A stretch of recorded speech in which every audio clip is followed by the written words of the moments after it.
Hi everyone, Alicja here from the Innisfil Idea Lab and Library. For this week's Mindful Moment, we're turning our attention to healthy eating and nutrition.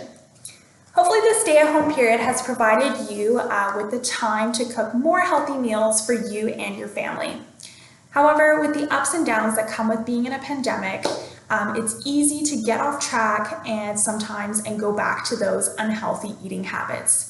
It's important to maintain a healthy diet for both your physical and mental well-being.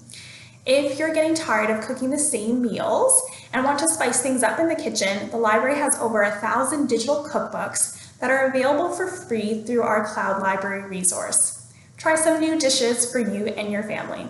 If you'd like to learn more about nutrition and maintaining a healthy diet that's right for you, we've included a link below to Unlock Food, which is brought to you by Dietitians of Canada.